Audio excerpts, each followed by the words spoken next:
Today, I'm going to be doing something different and I hope you enjoy it. Most of us, I'm sure, have seen The Godfather. I want to go over the mindset of a boss. And I must say, in this one particular scene, they did a very good job showing that in some of the smaller details. So let's get started. Tom Hagen, the family consigliere, begins by briefing Vito Corleone, better known as Don Corleone, on what he was able to find out about Virgil Sollozzo, who in the movie plays a junk pusher.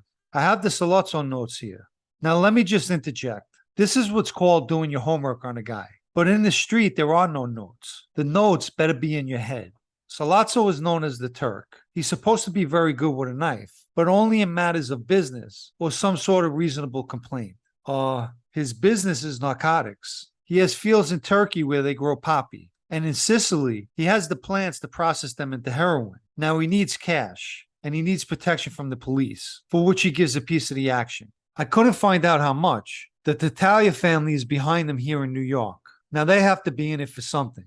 Some quick thoughts. First, the fact that he's very good with a knife is irrelevant. As I recently said, everyone in that life should be capable. If a boss respects Cosa Nostra rules, as soon as it's mentioned his business is narcotics, the conversation is over. One of the most significant things Tom Hagen said was that he had processing plants in Sicily. There are two trains of thought. Either he's a member of Sicilian Cosa Nostra or very well connected to people who are. As we know from history, the Sicilians had the refineries to process the heroin. The next thing to consider is the fact that an opposing family is behind him. He specifically said that the Tattaglia family is behind him here in New York, which adds weight to Sollozzo probably being a member in Sicily. Years ago, when Tommaso Buscetta came to New York, it was the Gambino family who shielded him.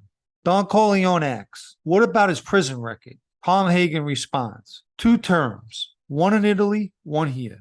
He's asking this because, in that business, most people serve time here or there for trafficking. If Sollozzo hadn't, he could possibly be an informant looking to set them up. Being that he did 2 bids gives him some credibility, but definitely a question that needed to be asked. Tom Hagen continues, he's known as a top narcotics guy. Don Corleone turns to his son, Santino, what do you think?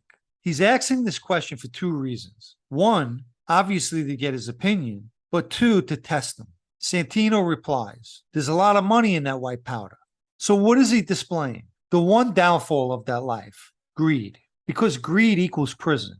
Don Corleone turns to Tom Hagen. Tom, and he announces, well, I say yes. There's more money potential in narcotics than anything else we're looking at, which is true. The allure of the drug business is the capability to make a lot of money. We don't get into it, somebody else will. Maybe one of the 5 families, maybe all of them. Now, with the money they earn, they could buy more police and political power, then they come after us. And we have the unions, we have the gambling, and they're the best things to have. But narcotics is a thing of the future. If we don't get a piece of that action, we risk everything we have. I mean, not now, but 10 years from now.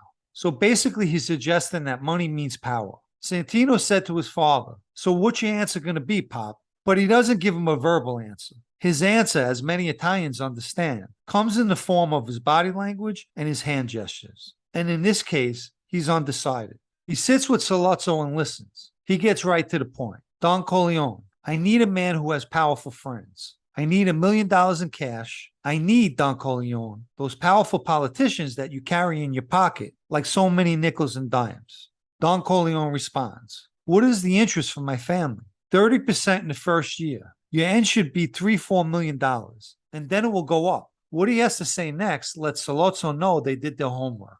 You usually wait for the right opportunity to show the opposition that you know what you're talking about. He tells them, and what is the interest for the Tattaglia family? He's tipping his hand that he's aware of his allegiance to another family. Sollozzo acknowledges Tom Hagen for doing his homework. My compliments. I'll take care of the Tattaglias out of my share. Now Don Corleone is respectfully playing with him by repeating what he just offered. So, I received 30% for finance, political influence, and legal protection. That's what you're telling me? And Sollozzo answers, that's right. By his next question, he's letting him know that it's an insult to come to him while he's in bed with another family. Why do you come to me? Why do I deserve this generosity? Sollozzo tells him, if you consider $1 million in cash, just finance, tu salute, Don Corleone.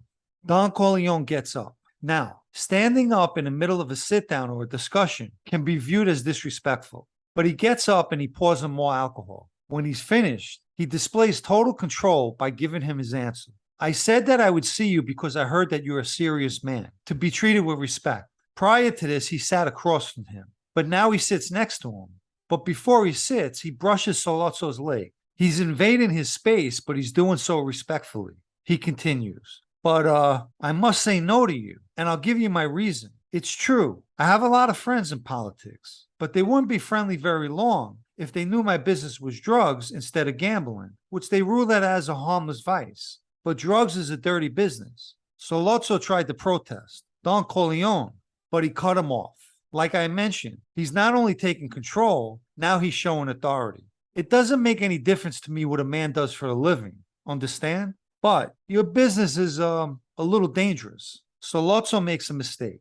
If you're worried about security for your million, the Tattaglias will guarantee it. He wasn't sharp enough to figure out it's his very connection to the Tattaglias that the deal was never taking place to begin with. Although Don Corleone's not going to speak negatively about another family in front of him, but Sollozzo's blunder is followed by Santino's. Are you telling me that the Tattaglias guarantee our investment?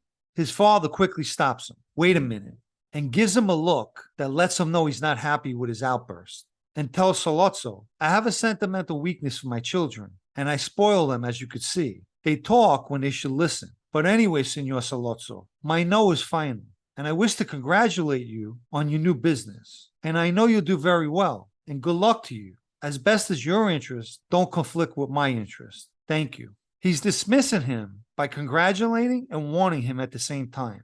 They all stand up, and Sollozzo leaves, and so does everybody else. But he tells his son to stay. Santino, come here. What's the matter with you? I think your brain's going soft from all that comedy you're playing with that young girl. That's his way of telling him he knows he's fooling around with a young girl. Never tell anybody outside the family what you're thinking again, and he dismisses him. Santino embarrassed him by speaking. It was a reflection on his father, because it could be looked at as he can't even control his own kids, yet he's running a family of men. He eventually tells Tom Hagen to tell Luca Brasi to come in.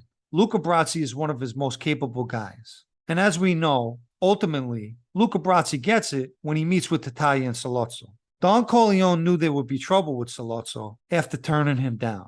In my opinion, it was a good scene in the movie, and I just mentioned it in a new blog I'm working on, so I decided to speak about it today. Let me know your opinions down in the comments section. I just want to quickly thank everyone who subscribed to the blog. Lately, there's been a lot of new subscribers.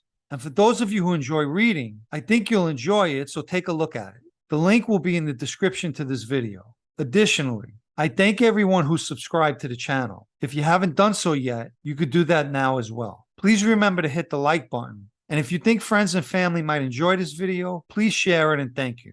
I just want to say I hope the film and screenwriters in Hollywood end their strike soon, as many projects are put on hold until they do so. So hopefully they'll come to some resolution. Okay, I wish all of you a nice, safe weekend, and I'll catch you on the next one.